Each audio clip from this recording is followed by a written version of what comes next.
الحمد لله وحده والصلاة والسلام على من لا نبي بعده ولا نبوة بعده ولا رسول بعده ولا رسالة بعده أما بعد فأعوذ بالله من الشيطان الرجيم بسم الله الرحمن الرحيم وإذا قرئ القرآن فاستمعوا له وأنصتوا لعلكم ترحمون وقال رسول الله صلى الله عليه وسلم انما جعل الامام ليؤتم به فاذا كبر فكبروا واذا قرأ فانصتوا واذا قال الامام غير المغضوب عليهم ولا الضالين فقولوا آمين صدق الله مولانا العظيم وبلغنا رسوله النبي الكريم ونحن على ذلك من الشاهدين والشاكرين والحمد لله رب العالمين رب اشرح لي صدري ويسر لي امري واحلل عقدة من لساني يفقهوا قولي رب زدني علما وارزقني فهما سبحانك لا علم لنا الا ما علمتنا انك انت العليم الحكيم اللهم صل على سيدنا ومولانا محمد وعلى آل سيدنا ومولانا محمد وبارک وسلم وصلی علیہ. دوستو بزرگو، اللہ تبارک و تعالیٰ کا لاکھ لاکھ شکر اور احسان ہے کہ اللہ نے اپنی ساری مخلوقات میں سے ہمیں انسان بنایا جو اشرف المخلوقات ہے، اور انسانوں میں سے مسلمان بنایا. دنیا میں جتنے بھی دین ہیں ان میں سچا دین صرف اور صرف اسلام ہے، اور پھر مسلمانوں میں سے اہل سنت والجماعت بننے کی توفیق عطا فرمائی. جس طرح سارے دینوں میں سچا دین صرف اسلام ہے، اس طرح مسلمان کہلانے والوں میں نجات پانے والی جماعت کا نام اہل سنت والجماعت ہے. اور پھر اہل سنت والجماعت میں سے اللہ تبارک و تعالیٰ نے ہمیں سیدنا امام اعظم ابو حنیفہ رحمۃ اللہ تعالی علیہ کا مقلد بنایا. جس طرح سارے نبیوں میں زیادہ شان ہمارے پاک پیغمبر صلی اللہ تعالی علیہ وسلم کا ہے، کیونکہ باقی نبی ایک ایک قوم یا ایک ایک علاقے کے نبی تھے، اور ہمارے پاک پیغمبر صلی اللہ تعالی علیہ وسلم عالمگیر نبی ہیں. اسی طرح ائمہ مجتہدین میں سب سے بلند مقام سیدنا امام اعظم ابو حنیفہ رحمۃ اللہ تعالی علیہ کا ہے. امام شافعی رحمۃ اللہ علیہ کے مقلدین ایک دو علاقوں میں ملیں گے، امام مالک کے مقلدین ایک دو علاقوں میں ملیں گے، امام احمد بن حنبل رحمۃ اللہ علیہ کے مقلدین ایک آدھ ٹکڑے میں ملیں گے، لیکن عالمگیر امام جو ہیں وہ سیدنا امام اعظم ابو حنیفہ رحمۃ اللہ تعالی علیہ ہے. اس لیے ہم اپنے آپ کو اہل سنت والجماعت حنفی کہتے ہیں. جب ہم نے اپنے آپ کو اہل سنت کہا تو اپنا تعلق نبیوں کے سردار حضرت محمد الرسول اللہ صلی اللہ تعالی علیہ وسلم کے ساتھ جوڑ لیا. اللہ تعالیٰ نے بہت سے پیغمبر بھیجے، لیکن ہمارے پاک پیغمبر صلی اللہ تعالی علیہ وسلم سے ایک ایسا اعلان کروایا جو حضرت آدم علیہ السلام سے لے کر حضرت عیسیٰ علیہ السلام تک کسی پیغمبر سے نہیں کروایا. وہ کیا تھا؟ الیوم اکملت لکم دینکم واتممت علیکم نعمتی ورضیت لکم الاسلام دینا. دین کی تکمیل ہمارے پاک پیغمبر صلی اللہ تعالی علیہ وسلم کے ذریعہ ہوئی. اور جب ہم اپنے آپ کو والجماعت کہتے ہیں تو ہمارا تعلق نبی اقدس صلی اللہ تعالی علیہ وسلم کے پاک باز صحابہ سے قائم ہوتا ہے، جن کے ذریعے دین کو تمکین نصیب ہوئی.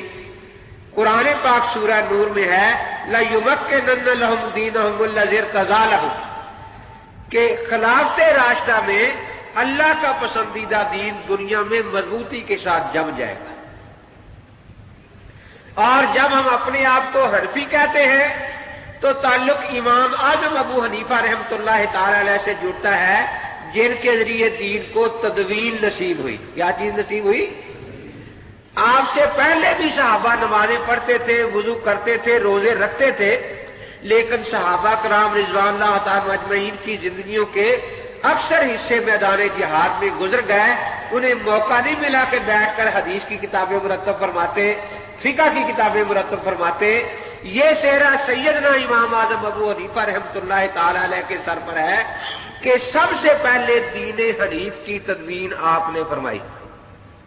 اسلام کا دوسرا نام ملت حنیف قرآن نے بیان کیا ہے، وَاتَّبِعْ مِلَّةَ إِبْرَاهِيمَ حنیفہ، اس لیے آپ کی کنیت بھی ابو حنیفہ قرار پائی، کیونکہ ملت حنیف جس کی تکمیل حضرت پر ہوئی، تمکین صحابہ کے ذریعے ہوئی، اس کی تدوین سب سے پہلے سیدنا امام اعظم ابو حنیفہ رحمۃ اللہ تعالی علیہ کے ذریعے ہوئی۔ تو اہل سنت والجماعت حنفی، اہل سنت میں نسبت اللہ کے نبی پاک کی طرف ہے جو آفتاب ہدایت ہے، سراج منیرہ، والجماعت میں ہماری نسبت صحابہ کی طرف ہے جو نجوم ہدایت ہے، اور حنفی میں نسبت امام صاحب کی طرف ہے جو چراغ ہدایت ہے، جو جہاں سورج کی روشنی نہ پہنچ رہی ہو، ستاروں کی روشنی نہ پہنچ رہی ہو، وہاں چراغ کی ضرورت پڑتی ہے یا نہیں؟ تو جب آپ چراغ جلاتے ہیں اور کتاب کھولتے صفحہ پڑھنے کے لیے تو اس کی 10 سطریں ہو تو 15 ہو جاتی ہے نا، سطریں بڑھ جاتی ہے نا، 8 رہ جاتی ہے۔ جس طرح چراغ نہ نقطہ بڑھاتا ہے نہ گھٹاتا ہے، ملحد نہ دین میں کسی نقطے کا اضافہ کرتا ہے نہ کمی کرتا ہے۔ چراغ کا صرف اتنا کام ہے جو اس کے بغیر نظر نہیں آ رہی تھی بات وہ ہمیں دکھا دی، تو جو بات عام لوگوں سے اوجھل ہوتی ہے وہ ملحد کی دوربین نگاہ اس کو اخذ کر لیتی ہے اور وہ ہمارے سامنے بیان کر دیتا ہے۔ اسی لیے ہم اہل سنت والجماعت حنفی مسلک سے تعلق رکھتے ہیں۔ حضرت نے 3-4 مسائل اس ایک ہی بیان میں ذمہ لگا دیے ہیں، میں کوشش کروں گا مختصر سا بیان ہوتے ہی چلا جائے۔ دیکھیے، مسئلہ سمجھنا مشکل نہیں ہوتا، لیکن ضد کا دنیا میں کوئی علاج نہیں۔ ایک شادرے میں پادری سے مناظرہ تھا، مجھے کہنے لگا کہ آپ حضرت رسول اقدس صلی اللہ تعالی علیہ وسلم کے نبی ہونے کی کوئی ایسی دلیل بیان کریں جس کو میں توڑ نہ سکوں۔ میں نے کہا میں بیان کروں کہ جی ہاں؟ کہا میرا دماغ خراب ہے، میں بیان کروں؟ کہتا دلیل وہ بیان کرتا جس کا دماغ خراب ہو۔ میں نے کہا نہیں، میرے نبی پاک صلی اللہ علیہ وسلم آخری نبی ہیں، میری باری آخر میں آنی ہے۔ بہت سے نبیوں کو تو بھی پہلے مانتا ہے نا، ان کے نبی ہونے کی تو دلیل بیان کر تاکہ پیمانہ تو خود بنا لے، اور تیرا بنایا ہوا پیمانہ تجھے بڑی اچھی طرح سمجھ آئے گا، پھر انشاءاللہ ایک ہی دلیل کام کرے گی۔ اور اگر تو نے کوئی پیمانہ تیرے ذہن میں ہوا ہی نہ، میرے پیمانے کو تو مانے نہ، تو وقت ضائع ہوگا، کوئی فائدہ نہیں ہوگا۔ کہنے لگا جی حضرت موسیٰ علیہ السلام خدا کے سچے نبی ہیں، انہوں نے لاٹھی ماری دریا پر اور پانی میں راستے بن گئے۔ جزاک اللہ، بہت اچھی بات ہے۔ میں نے کہا وہ دریا پہلے آسمان پر تھا دوسرے پر جی زمین پر تھا؟ میں نے کہا لاٹھی دریا سے کتنے میل دور رہی کہ پانی کے اوپر لگی جا کر؟ بہت اچھا، پانی پر موسیٰ علیہ السلام کی لاٹھی لگی، اس میں راستے بن گئے۔ یہ اتنا بڑا معجزہ ہے کہ اس معجزے کی وجہ سے یہودی بھی حضرت موسیٰ علیہ السلام کو نبی مانتے ہیں، عیسائی بھی نبی مانتے ہیں، مسلمان بھی نبی مانتے ہیں۔ اب میں نے کہا سیدہ آمنہ کے لال نے زمین پر کھڑے ہو کر چاند آسمان کی طرف اشارہ کر دیا انگلی سے، انگلی آسمان کو لگی جا کے چاند کو، دور ہی رہی نا، لیکن اللہ تعالی نے چاند کے 2 ٹکڑے کر کے دکھا دیے۔ اقتربت الساعۃ وانشق القمر۔ ان دونوں معجزوں میں اتنا ہی فرق ہے جتنا زمین اور آسمان میں ہے۔ اب اس معجزے کی وجہ سے حضرت موسیٰ علیہ السلام کو نبی ماننا، اور اس عظیم الشان معجزے کی وجہ سے حضرت محمد الرسول اللہ صلی اللہ علیہ وسلم کی نبوت کا نبی نہ ماننا، یہ ضد ہے، کوئی آدمی کہہ سکتا ہے کہ جو مٹی کا تیل زمین سے نکلتا ہے اس سے تو روشنی ہوتی ہے، لیکن آسمان کا سورج روشنی نہیں دیتا۔ اب پیمانہ اس نے خود بنایا تھا نا، اس کے مطابق جب میں نے دلیل بیان کی اب خاموش، میں نے کہا زبان تو انشاءاللہ تیری گونگی ہو جائے گی، دل پھیرنا میرے پاس کی بات نہیں ہے، وہ اللہ تبارک و تعالیٰ کے قبضہ اختیار میں ہے۔ تو بات میں آپ کو سمجھانا یہ چاہتا ہوں کہ مسئلہ سارا اختلافی نہیں ہوتا، کچھ حصہ اتفاقی بھی ہوتا ہے۔ آپ نے مغرب کی نماز پڑھی تو قاری صاحب نے صرف سورۃ فاتحہ پڑھی ہے یا اس کے بعد بھی کچھ قرآن پڑھا ہے؟ جی اچھا، کچھ مسئلوں پر اتفاق ہوتا ہے نا، وہ سامنے ہو تو مسئلہ اختلافی سمجھنا آسان ہو جاتا ہے۔ نماز کے لیے اذان سنت ہے، اس میں پنڈی میں اختلاف تو نہیں؟ تو آپ نے سب نے اذان کہی نا مغرب کی، تو باقی سب نے خلاف سنت نماز پڑھی نا؟ جی کیا خیال ہے؟ کیا آپ جا کر باہر کہیں گے کہ ہم آج خلاف سنت بغیر اذان کے نماز پڑھ کے آئیں گے؟ آئے کہتے ہیں؟ آپ کیا کہیں گے کہ ایک مؤذن کی اذان سب کی طرف سے کافی ہوگی، ہماری اذان نماز سب کی اذان والی نماز ہے، ہم نے سنت کی کوئی مخالفت نہیں کی۔ اس کو وہ بھی مانتے ہیں نا غیر مقلد، تو ان سے آپ سوال پوچھیں تاکہ اتفاقی مسائل پہلے حل ہوتے جائیں کہ آپ اس کی حدیث صحیح سکہ سے دکھائیں کہ ایک مؤذن کی اذان پورے محلے کے لیے کافی ہے، تاکہ پیمانہ سمجھ آتا جائے نا، آہستہ آہستہ بات ذہن میں اترتی جائے۔ پھر اقامت جماعت کے لیے سنت ہے نا جی، تو آپ نے سب نے اقامت کہی نا، وہاں سے وضو کیا اور اقامت کہہ کے پھر آ کے ملے، کیا خیال ہے؟ نہیں؟ تو اب آپ باہر جا کے کہیں گے ہم بغیر اقامت والی خلاف سنت نماز پڑھ کے آئے؟ آپ یہی کہیں گے نا کہ ایک اقامت سب کی طرف سے کافی ہو گئی، وہ بھی یہ کہتے ہیں یا نہیں کہتے؟ تو دوسرا سوال ان سے یہی پوچھے کہ ایک حدیث پاک سیاستہ سے ہمیں لکھ دیں کہ ایک اقامت کہنے والے کی اقامت پوری جماعت کے لیے ہو جاتی ہے۔ پھر حضرت قاری صاحب دامت ذلہم نے بعد میں سورت بھی پڑھی نا، وہ سورت غیر مقلد بھی نہیں پڑھتا امام کے پیچھے، ایک سورت ساری جماعت کے لیے کافی مانتا ہے یا نہیں مانتا؟ مانتا ہے نا؟ اب اس کی اس سے پوچھیں کہ اس کی کیا دلیل ہے تیرے پاس؟ قرآن پاک کی کل 114 صورتیں ہیں نا، 113 صورتیں امام کے پیچھے وہ بھی نہیں پڑھتا، ایک صورت پڑھتا ہے، تو 113 صورتیں زیادہ ہیں یا ایک زیادہ ہے؟ تو پہلے بڑا مسئلہ حل ہونا چاہیے نا۔ ہم انہیں کہتے ہیں کہ آپ کوئی ایسی حدیث یا آیت پیش کریں کہ 113 صورتیں امام کی پڑھی ہوئی سب کی طرف سے ہو جاتی ہیں۔ اب پیمانہ بھی وہ خود بنا لیں گے نا، اور مسئلہ سمجھنا بھی آسان ہو جائے گا۔ چنانچہ لاڑکانے میں میں نے یہی پہ لکھ کر بھیجا طالب الرحمان کو کہ آپ کا یہ عمل ہے، آپ اس پر دستخط کریں۔ یہ 3 دن وہاں بیٹھ کے بھاگ گیا، دستخط نہیں کرتا، کہ اسے پتا ہے کہ اس کا میرے پاس ثبوت نہیں۔ اب 113 صورتوں کے بارے میں جو وہ حدیث بیان کریں گے پیمانہ بن جائے گا یا نہیں؟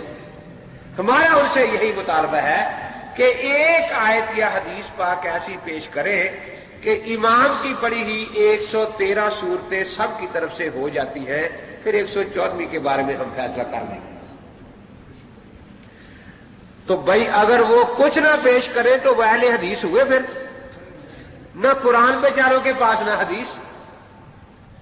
یہ رمضان شریف میں عموماً تراویح میں قرآن پاک ختم ہوتا ہے نا، تو آخری دن کوئی دعا وغیرہ بھی ہوتی ہے، کوئی بیان بھی ہوتا ہے۔ ایک جگہ میں گیا تو قریب دوستوں کی مسجد تھی، وہ بھی 5 چر پھر رہے تھے، ہمارا بھی آج ختم قرآن ہے، ہمارا بھی آج تو میں نے کہا رمضان کا ایک مہینہ یا کم سے کم آخری 10 دن تو جھوٹ سے توبہ کر لیا کرو، ساری عمر تو تم نے بولنا ہی ہے۔ کیونکہ تجربے کی بات یہ ہے کہ شیطان ایک سچ بول گیا تھا، لیکن غیر مکذب قسمت نے ساری عمر میں ایک سچ بھی نہیں۔ تو میں نے کہا چلو رمضان شریف کے مہینے میں سچ بول لیا کرو، آخری دنوں میں صحیح۔ یعنی ہم نے جھوٹ بولا، میں نے کہا بہت بڑا، قرآن تو صرف قاری صاحب کا ختم ہوا نا، آپ نے تو پیچھے صرف فاتحہ پڑھی ہے اور آپ کی فاتحہ ختم ہوئی ہے،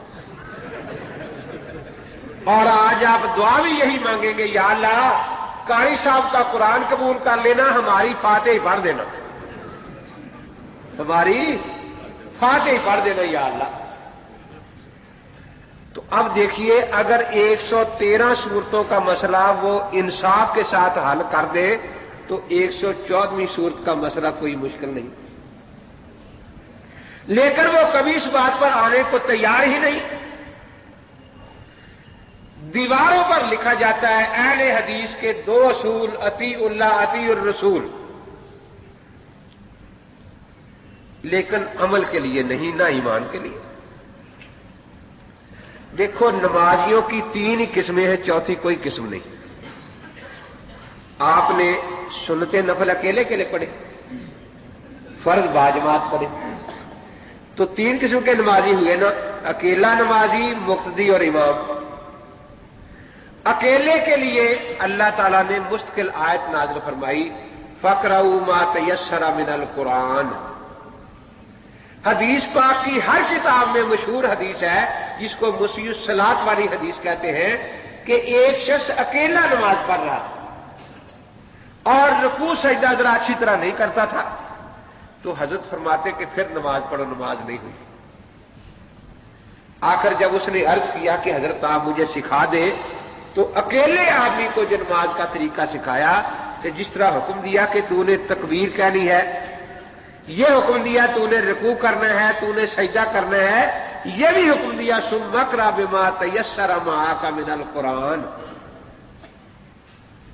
اب دیکھو دونوں باتیں آ گئی نہیں، اطیع اللہ بھی اطیع الرسول بھی، کہ اکیلے نمازی کو خود قرات کرنی ہے، وہ فاتحہ بھی پڑھے گا، سورت بھی پڑھے گا۔ دوسرا جماعت کی نماز ہے، اس میں امام کتنے ہوتے ہیں؟ 1۔ اس کے لیے اللہ نے مشکل آیت نازل فرمائی لا تجہر بصلاتک ولا تخافت بها وابتغ بین ذلک سبیلا۔ صحیح بخاری شریف صفحہ 686 جلد 2۔ عبداللہ بن عباس رضی اللہ تعالیٰ عنہ فرماتے ہیں کہ نبی اقدس صلی اللہ تعالی علیہ وسلم مکہ مکرمہ میں چھپ کر جماعت کراتے تھے۔ کہاں؟ انہوں نے اپنے نوجوانوں کو بتایا تھا کہ مکے میں جماعت نہیں ہوتی تھی، یہ غلط ہے، بالکل جماعت ہوتی تھی۔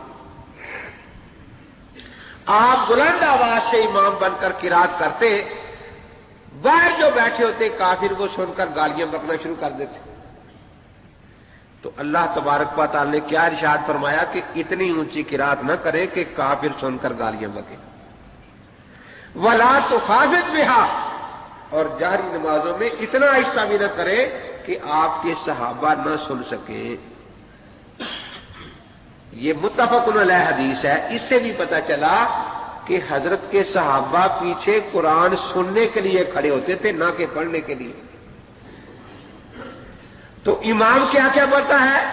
فاتحہ اور سورت، ساتھ چلتی رہے نا بات۔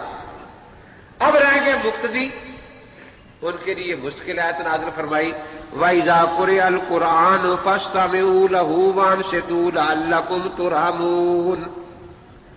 اور جب قرآن پڑھا جائے تم توجہ کرو اور خاموش رہو تاکہ تم پر خدا کی رحمتیں نازل ہوں۔ مولوی محمد رمضان صاحب ہم پر شرفیہ کے مجھ سے پہلے بیان کر رہے تھے ایک جگہ، تو یہ آئے ہوئے تھے چٹے دینے، اس پتہ نہیں تھا کہ یہ امین ہے یا کوئی، اس نے سمجھا امین ہی ہے، فوراً چٹ دے دی کہ یہ آیت تو کافروں کے لیے نازل ہوئی ہے۔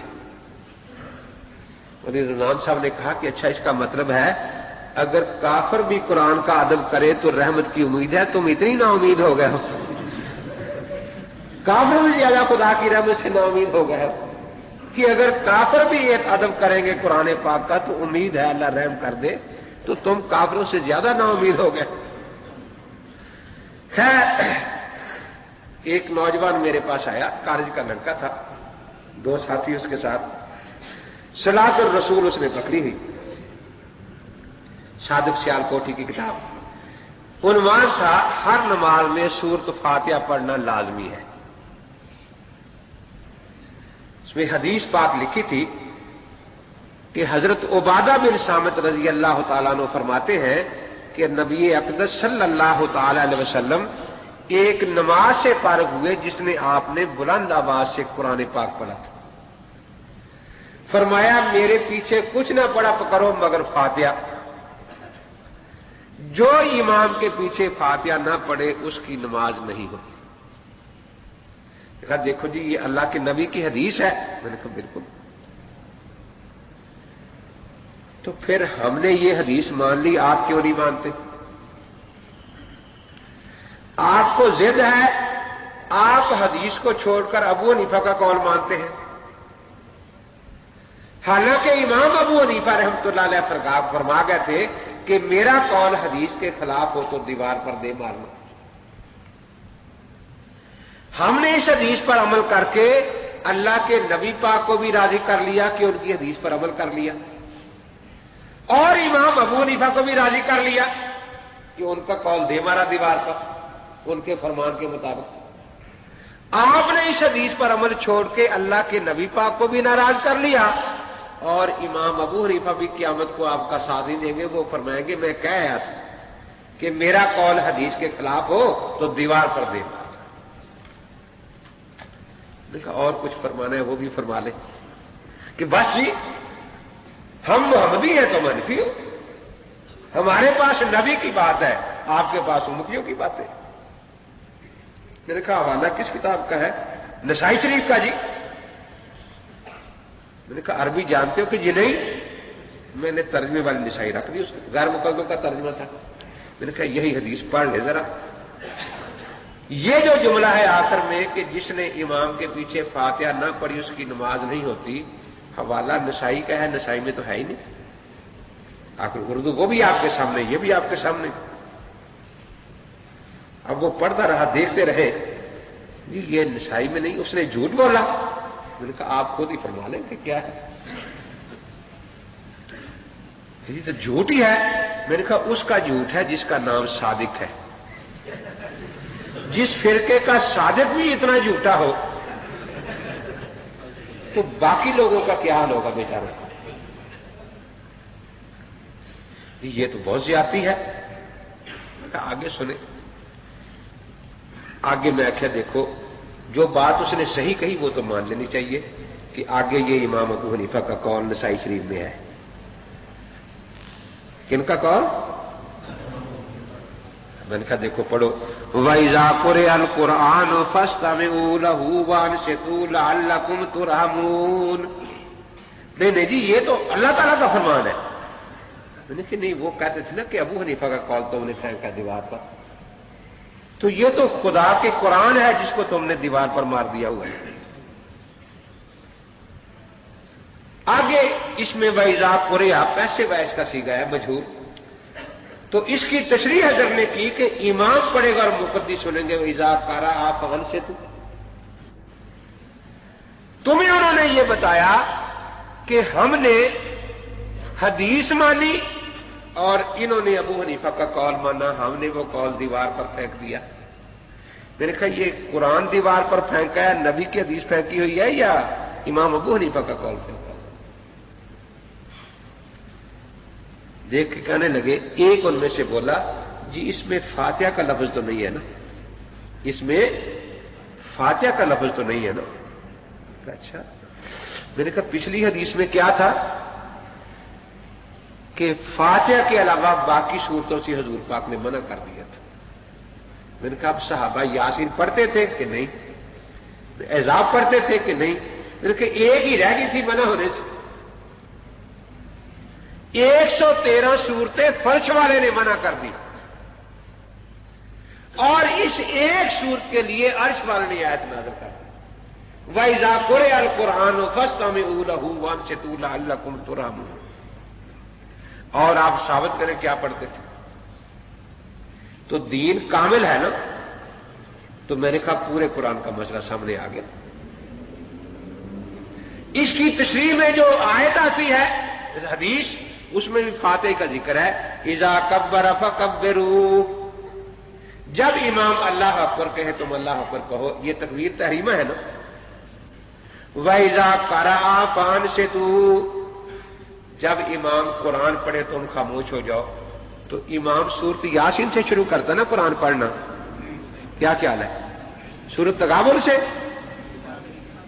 جی، اما یتساءلون سے، کس سے شروع کرتا ہے؟ ان کی مسجد میں کس سے شروع ہوتا ہے؟ اگر اتنی بھی بات ہوتی تو مسئلہ بڑا واضح تھا، لیکن پاک پیغمبر صلی اللہ علیہ وسلم تو ان پڑھوں کو سمجھانے آئے، فرمایا جب امام غیر المغضوب علیہم ولا الضالین کہہ لے تم آمین کہہ لو۔ اب وہ کون سی صورت ہے جو امام نے آمین سے پہلے ختم کرنی ہے؟ سورہ احزاب ہے نا جی۔ تکبیر تحریمہ اور آمین کے درمیان کتنی صورتیں امام پڑھتا ہے جی؟ کیا نام ہے اس کا؟ فاتحہ یا کچھ اور بھی پڑھتا ہے؟ اب ضد کا دنیا میں کوئی علاج نہیں۔ حافظ صاحب کو، روکڑی صاحب کو مناظرے میں نے یہ حدیث سنائی، 4 وکیل بیٹھے تھے بہاول نگر کے وہاں ٹیپ لے کے، وہ کھڑے ہو گئے، کہنے لگے مولوی صاحب آپ جب حدیث پڑھتے ہیں تو آمین تک پڑھتے ہیں اور یہ صرف اذا قرأ فانصتوا پڑھتے ہیں، اگر تو جتنی یہ پڑھتے یہ ہے تو پھر شاید شبہ ہو جائے کوئی کہ پتہ نہیں کون سی قرات مراد ہے، اور جتنی آپ پڑھتے ہیں اگر اتنی کسی حدیثی کتاب میں تو ہمیں دکھا دیں۔ میں نے ابن ماجہ، ابو عوانہ، مسند احمد، غنیۃ الطالبین، یہ ساری کتابیں اس کو دے دی، میں نے کہا حافظ صاحب کو دکھا دو جا کے۔ پہلے تو حافظ صاحب کا دکھاؤ لا کے، لے گئے، دیکھی ہوئی ہے۔ تو میں نے کہا ضد کا کوئی علاج نہیں۔ ایک چودھری صاحب بیوی سے فرمانے لگے کہ کل ذرا دودھ میں میٹھا ڈال کے رکھنا، خیر ہے میں نے مناظرہ کر کے آنا ہے، پھر دماغ تازہ کر کے دودھ پیوں گا۔ کہ چودھری صاحب آپ نے مناظرہ کس بات پر کرنا ہے؟ اس بات پر کہ گائے کے سینگ ہوتے ہیں یا نہیں۔ چودھری صاحب یہ بھی کوئی مسئلہ ہے، وہ دیکھو نا ہماری گائے کھڑی ہے سینگ ہے اور وہ گری کھڑی اس کے سینگ نہیں ہے۔ تو تیرا کام ہے دودھ گرم کرنا، میٹھا ڈالنا، مناظرہ میں نے کرنا ہے تو نے کرنا ہے۔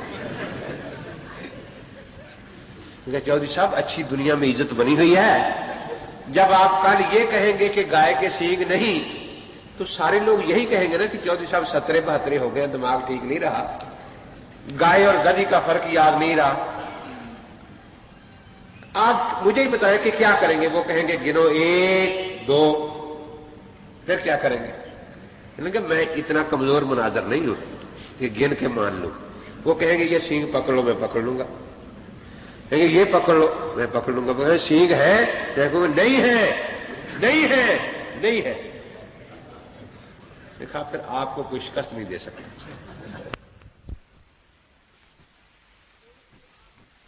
ایک میں آمین دی، پھر پوچھا حافظ صاحب درمیان میں فاتحہ ہے؟ کہتا نہیں ہے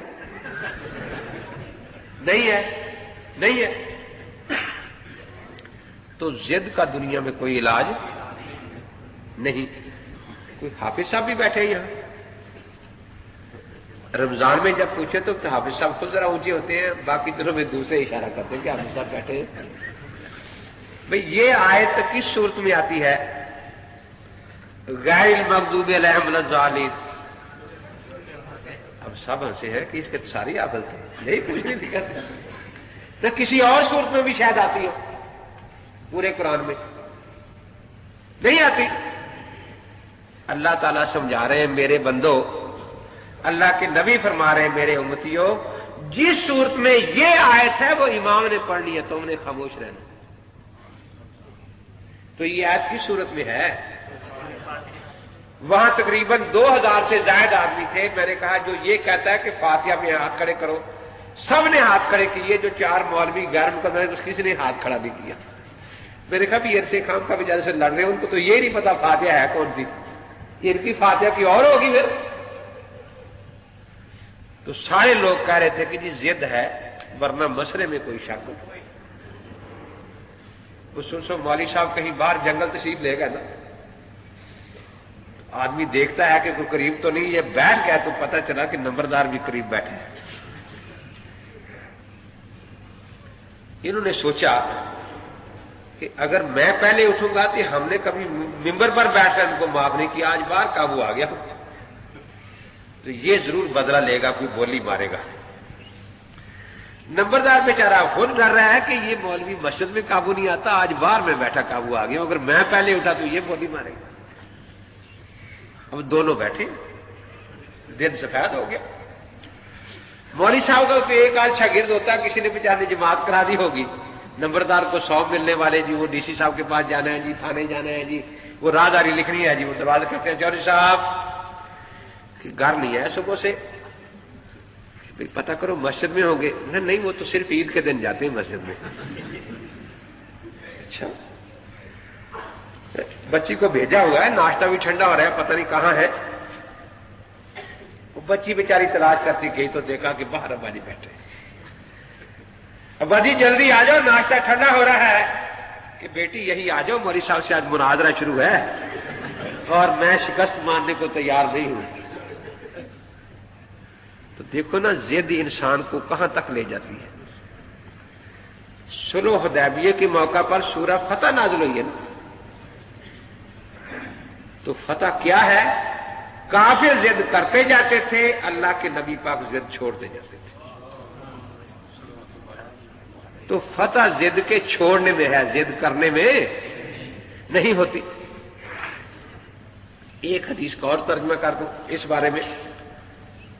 حضرت ابو ہریرہ رضی اللہ تعالیٰ عنہ فرماتے ہیں کہ حضرت پاک نبی اقدس صلی اللہ تعالیٰ علیہ وسلم فجر کی نماز سے فارغ ہوئے، جہری قرآن پڑھا تھا، تو پوچھا حل قرأ احد معی منکم آنفا، اب بھی میرے پیچھے کوئی قرات کرتا ہے؟ یہ سوال حضرت پاک نے کبھی اکیلے نمازی سے نہیں پوچھا، کبھی کسی امام سے نہیں پوچھا، صرف مقتدی سے پوچھا۔ تو خاموشی، دوبارہ پوچھا، خاموشی۔ معلوم ہوتا ہے پڑھنے والے نے اتنی آہستہ پڑھی تھی کہ ساتھ والے کو پتہ نہیں چلنا، ورنہ وہ عرض کرتا کہ حضرت یہ بیٹھے ہیں۔ تیسری مرتبہ ایک سے فقال رجل انا یا رسول اللہ، حضرت ایک میں نے پڑھی۔ تو حضرت ابو ہریرہ رضی اللہ تعالیٰ عنہ سال ایمان لائے ہیں، یہ ان کے ایمان کے بعد کا واقعہ نا، جس کو تاریخ اسلامی میں سنۃ الوفود کہا جاتا ہے۔ ایک وہ دن ہے کہ حضرت تشریف لے جاتے ہیں اور طائف والے بات نہیں سنتے۔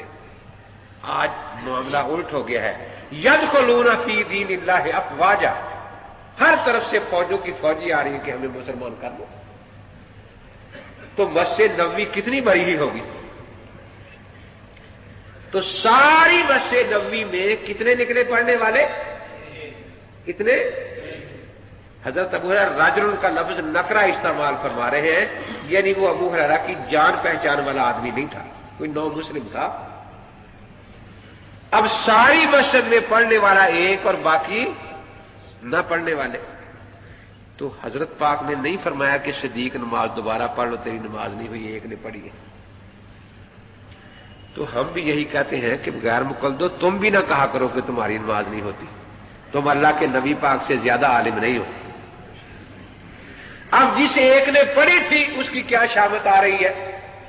انی اقول مالی انازع القرآن۔ یہ مالیہ کا لفظ عربی زبان میں جھڑکنے، ڈانٹنے، غصہ ظاہر کرنے کے لیے آتا ہے۔ آپ نے علماء سے سنا ہوگا، حضرت سلیمان علیہ السلام فرما رہے تھے مالیہ لا اری الہدہد، تو ناراض تھے یا راضی تھے؟ زیادہ ناراض تھے یا تھوڑے سے؟ پر میں یا ذبح کر دوں گا یا ایسی سزا دوں گا کہ یاد رکھے گا۔ قرآن پاک کا 23واں پارہ کہاں سے شروع ہو رہا ہے؟ جس محاورے سے اللہ نے مشرکوں کو ڈانٹا، جس محاورے سے سلیمان علیہ السلام نے ہدہد کو ڈانٹا، اسی محاورے سے خدا کا آخری نبی اپنے پیچھے فاتحہ پڑھنے والے کو ڈانٹ رہا ہے۔ تو اس سے ایک مسئلہ معلوم ہوا کہ جو امام کے پیچھے قرات کرے اس کو ڈانٹنا سنت نبوی ہے صلی اللہ علیہ وسلم۔ آپ لوگوں نے یہ سنت چھوڑ رکھی ہے نا، تو اس لیے تو سارا بوال ہے اس کا۔ اگر آپ ڈانٹ ڈپٹ کریں تو بالکل نہیں۔ دیکھو صحابہ تو سنت کیا سکتے نا۔ حضرت فاروق اعظم رضی اللہ تعالیٰ دیکھ رہے ہیں کہ حضرت پاک کی پیشانی پر بل ہے، کھڑے ہو جاتے ہیں۔ وجدت ان الذی یقرأ خلف الامام مولفہ حجرا، حضرت مجھے کہ مل گیا پتھر ٹھونس دوں گا اس کے منہ میں، پڑھے کیسے؟ سعد ابن ابی وقاص جو عشرہ مبشرہ میں سے ہے اور مستجاب الدعوات تھے، وہ فرماتے ہیں مجھے مل گیا منہ میں انگارہ ٹھونس دوں۔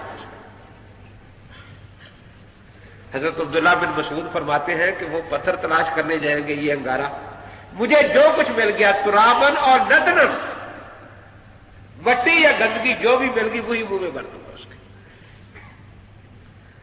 اب تو وقت مختصر ہے، اس وقت میں نے 33 ڈانٹیں سنائی، 33 صحابہ تابعین۔ حافظ صاحب نے پہلی دفعہ سنا تھا کہ ڈانٹنا بھی سنت ہے، بڑے پریشان ہوئے، جوابی طریقے کھڑے ہوئے تو منہ پرلی طرف کر لیا۔ میں مائک لے کر میز پر چڑھ گیا، میں نے کہا نگاہیں نہ پھیرو چلے جائیں گے ہم، نگاہیں نہ پھیرو چلے جائیں گے ہم، مگر یاد رکھنا کہ یاد آئیں گے ہم۔ کیسی ہوگی حشر میں وہ آنکھ شرمائی ہوئی، ہائے کیسی اس بھری محفل میں رسوائی۔ غیر مقلدو حق سے ہے انکار کیوں، سچ کا ہے دعویٰ جھوٹ سے اتنا پیار کیوں؟ وہ سمجھ گیا کہ ماسٹر ہے، اب شعر پڑھنے شروع کر دیے ہیں، اس نے منہ اس طرف کر لیا، کہتا ہے یہاں آ سکے، یا اللہ توبہ، یا اللہ توبہ، یا اللہ توبہ۔ میں نے کہا یا اللہ یہاں تک لے آئے ہو، قبول کرنا تیرا۔ اسلام محمد امین وقاری صاحب، میں نے کہا یہاں تک تو یا اللہ میں لے آئے ہوں، اب ایک قبول کرنا تیرا کام ہے۔ اب 3 دفعہ توبہ توبہ کر کے کہتا ہے یہ ماسٹر بڑا دھوکے باز ہے، اس نے جتنی ڈانٹ والی روایتیں پڑھی ہیں ان میں قرات کا لفظ ہے، فاتحہ کا نہیں۔ کہ چلو اتنا تو مان گیا نا۔ پھر اس وقت میں نے 7 حدیثیں پڑھی، اب صرف 2 پڑھ دیتا ہوں۔ حضرت انس بن مالک رضی اللہ تعالیٰ عنہ فرماتے ہیں کہ رسول پاک صلی اللہ علیہ وسلم، ابو بکر صدیق، عمر فاروق، عثمان غنی جب امام بنتے کانوا یستفتحون القراۃ بالحمدللہ رب العالمین، تو اللہ کے پیغمبر کہتے ہیں فاتحہ قرات ہے، غیر مقلد کہتا ہے فاتحہ قرات ہی نہیں۔ اب مصلی پر کون آ گئے؟ صدیق اکبر رضی اللہ تعالیٰ عنہ۔ وہ قرات امام بن کے کہاں سے شروع فرما رہے ہیں؟ الحمدللہ رب العالمین سے۔ صدیق کہتے ہیں فاتحہ قرات ہے، غیر مقلد کہتا ہے صدیق غلط کہتا ہے فاتحہ قرات نہیں ہے۔ اب مصلی پر کون تشریف لائے؟ حضرت فاروق اعظم رضی اللہ تعالیٰ عنہ۔ اللہ کے پاک پیغمبر فرماتے ہیں لو کان بعدی نبی لکان عمر، میرے بعد اگر نبوت جاری ہوتی تو عمر نبی ہوتے۔ فرمایا جس گلی میں میرا یہ شعر زبان کون رکھتے وہاں وہ نہیں آتا۔ وہ دیکھو نا 3 طلاقوں والی گلی میں کان رکھا نا حضرت عمر نے، ایسے بھاگتے ہیں۔ مجھے کہتے ہیں جی آپ حلالے کے قائل ہیں، میں نے کہا آپ حرامے کے قائل ہیں۔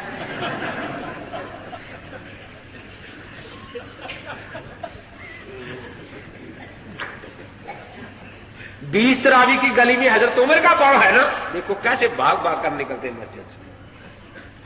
اب حضرت عمر مصلی پر تشریف لائے، امام بن گئے، تو کہاں سے قرات شروع فرمائی؟ فاروق کہتے ہیں فاتحہ قرات ہے، غیر مقلد کہتا ہے فاتحہ قرات ہی نہیں۔ اب حضرت عثمان آ گئے۔ کون عثمان؟ جس سے عرش کے فرشتے بھی حیا کرتے ہیں۔ میں نے کہا شاید تیری قسمت میں بھی حیا آ جائے۔ کہتا ہے مدوبر نے کیا میں کیوں کروں؟ وہ امام بنے، کہاں سے قرات شروع فرما رہے ہیں؟ اس کے ساتھ دوسری حدیث بھی سن لیں، مصنف عبد الرزاق کی دوسری جلد میں ہے